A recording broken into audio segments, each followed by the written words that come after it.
Hello, hello, hello. Good afternoon, good morning, good evening, wherever you are. It's Pastors Derek and Celjelia coming your way today with one of our short videos. For the past few weeks, we've been looking at phrases that make great marriages. And you know that there's the opposite side to almost everything in this world. So today we want to look at 25 phrases that ruin marriages. Phrases that you should by all means ensure that you don't say them in your marriages, you don't think about it, you don't allow them to come out of your mouth, so that you will have a great marriage. And as usual, we have our very own Pastor Derek here with us, looking handsome as always. He's going to take us through this session. Welcome to the Marriage School with Pastors Derek and Celjelia Abre Solomon.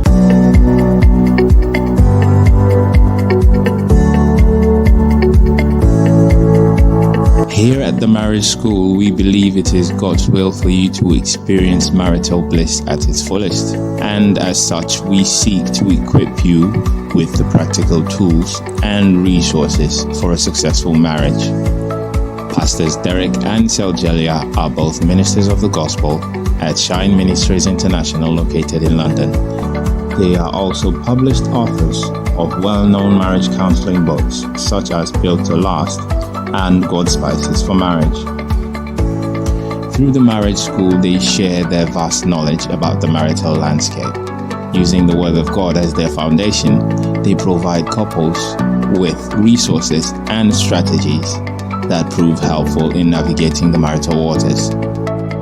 So join us this and every Saturday at 6 p.m. GMT on our Facebook page for fresh and new insights into the world of marriage.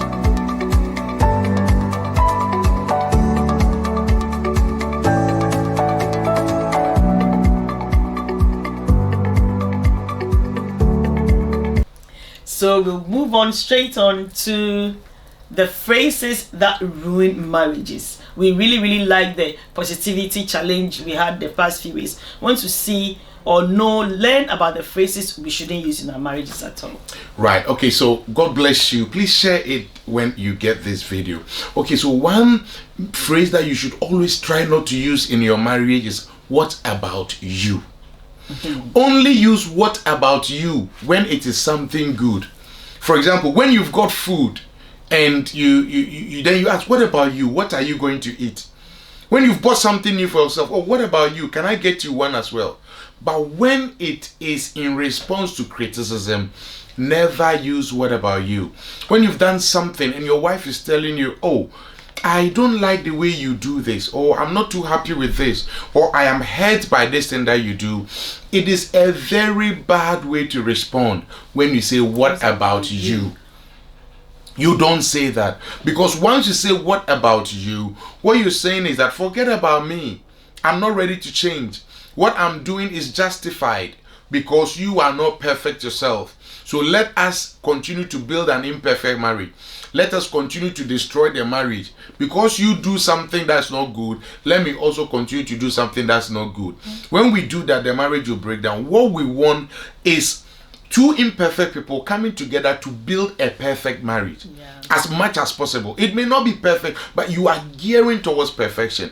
And if we are going to gear towards perfection, we will not magnify or glorify negativity. So when you do something wrong and your wife or your husband draws your attention to it, "Oh, is that so? I'm sorry that I hurt you. I'm sorry you are not too happy about it. I'm sorry it disturbs you. I'm going to check it. I'm going to work on it. Forgive me."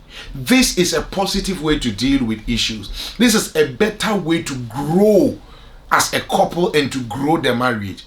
Avoid using the counter-attack when your spouse draws your attention to something that's wrong. Never respond with "What about you? What about what you also do? What about what you also did?" If you really want a good marriage, don't use that phrase. Thank you so much, Pastor Derek. That's very true, because I remember when I got married, I used to do that. When I did anything wrong and my husband drew my attention to it, "What about you?" Don't even try to play angel or a perfect man. "What about you? You also do that, you also do that." But I realized that it was very bad. It was destroying my marriage, and it wasn't something that I had to do. So I had to learn Was it difficult? Yes. Was it easy? No. But I had to learn how to do it and do it the right way. So when we have two imperfect people striving for a near perfect marriage, avoid "what about you" when you are told about something you need to change. Pastor Derek. Yeah. What about you? Do you think you are perfect? What about you? You don't. It follows on, doesn't it? Yeah. Yeah. The fact that your wife or your husband is not perfect does not mean they don't have the right to draw your attention to what you do that's not right. Yeah. Okay. They don't have to be perfect. That's where we get it wrong. They don't have to be perfect to correct you. Mm-hmm. Your teacher is not perfect. He doesn't know everything. Yet when you got questions wrong, he marked you wrong or she marked you wrong. He's not perfect, but that's how it is. Okay, so your spouse does not have to be perfect to correct you. The next one is, what about me?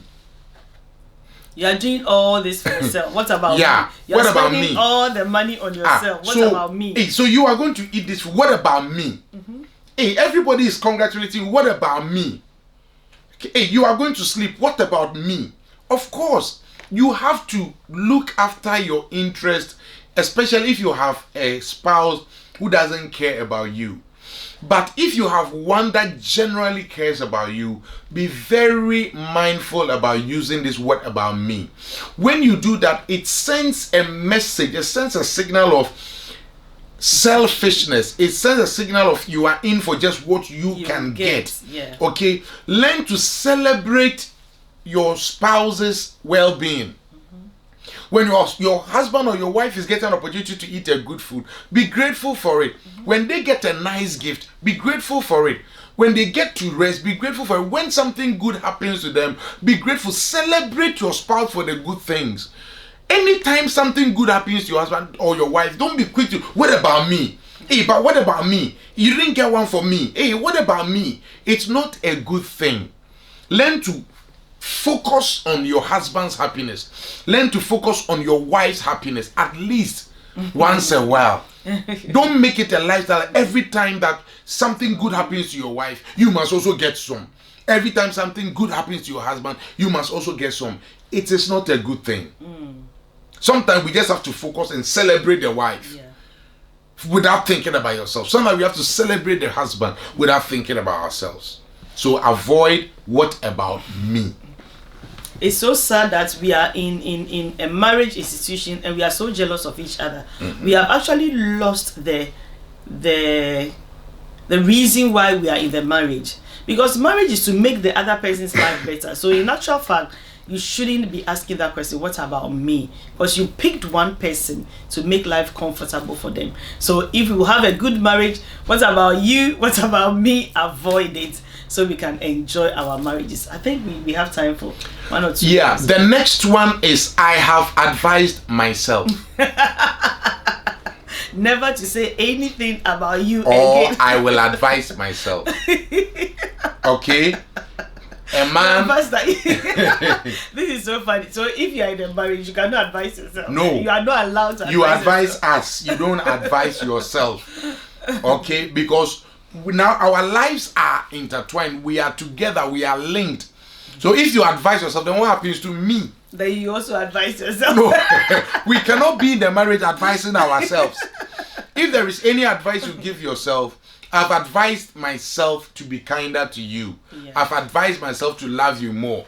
But to advise yourself to look after your personal interest whilst you are still in the marriage, it is a precedent to breaking down the marriage. Okay? So there was somebody who was in an organization, and I think they offended him. He gave an advice and they didn't take it. So the next time they went to a board meeting, he was just sitting down quietly. "Oh, Mr. Johnson, what is your opinion about this?" "Oh, I have decided not to say anything about anything anymore in this organization anymore." It didn't take long before he ended up being fired from the place. Okay, once you advise yourself in a marriage, you have quit whilst you are still in there. Yeah. Nothing will work. Okay, the marriage takes two people. You have your part to play. Once you advise yourself, it means that your wife or your husband is in the marriage alone. And it is the beginning of destroying the marriage. Your husband will offend you. Your wife will disappoint you. It is part of it. And let me tell you, it will not be once. It will happen over and over. And that's why Jesus said that learn how to practice forgiveness 70 times 7. And that means if you forgave it, you don't even remember it again. Marriage is a forgiveness journey. It's a forgiveness enterprise. I know sometimes you can be frustrated, but be careful about I have advised myself. Because the moment you advise yourself, you open your mouth to say, I have advised myself, Satan, the adversary of your marriage, will now come and give you the portfolio for the advices. They will start advising you. It doesn't matter. You can go out and not come in anytime you want. I mean, you can stay out as long as you want. You can now start chatting with other men. You can now start chatting with other women. You can choose not to give to the house. You can choose not to help around the house because you have advised yourself. Advising yourself simply means I'm ready to tear down this marriage. Don't open your mouth to say I have advised myself unless it is for something good you want to do for your spouse. God bless you. Yeah. And Pastor, it also means that you are telling yourself, I don't want to be part of this thing anymore. Yeah. And when you do that, it means that you've quit. And somebody else can come in and you be the same person complaining. And sometimes we ruin our marriages unconsciously by some of these phrases. I've advised myself means that spiritually, physically, mentally, you have quit your position and you have just opened the vacancy for anybody to apply. Don't be surprised if your marriage ends in something else. Yeah, so I've advised myself. It sounds funny, but it is true. Let's avoid using that. Do you have time for one more, Pastor? Yeah, the next one is it your concern? Of course it is. We are married, so it should be. It amazes me when husbands' wives ask their wives, is it your business? Is it your concern? It's Must you life. know? Yeah. It's my life. Must you involve yourself in everything? Must you poke your nose in everything? Must you know everything? Yes, they must know. Your lives are connected. Everything that happens to you affects your husband. Everything that happens to you affects your wife. Your wife has the right to know. Your husband has the right to know. You cannot be in a marriage and want to be, having secrets. And want your privacy. Yes, it is his concern. Yes, it is her concern. They must know. They must know. It's not your business. It is your wife's business also. It is your husband's business also. Because if it affects you, it will affect them. Don't open your mouth to ask your wife or your husband when they want to know, where did the money go? Where have you been? Who are you out with? Where are you going? Is it your business? Is it your concern? Where are you coming from? Must you know? No, they must know. It's their business. When you ask these questions, it shows that you are not very matured. You are not very prepared for a real marriage. It's a bad phrase to use in marriage.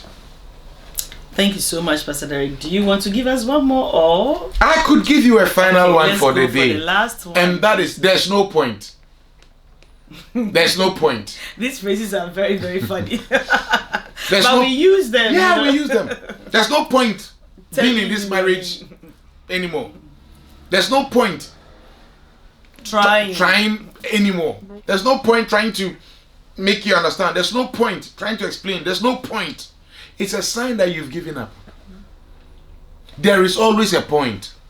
The point is that we are determined to be in this marriage till death do us part. You haven't checked out of the marriage, so there is a point. There is always a point. It will not always be easy. Sometimes your husband or your wife may build a wall and it's hard to get through, but keep knocking. Keep knocking until it's open. Use different strategies.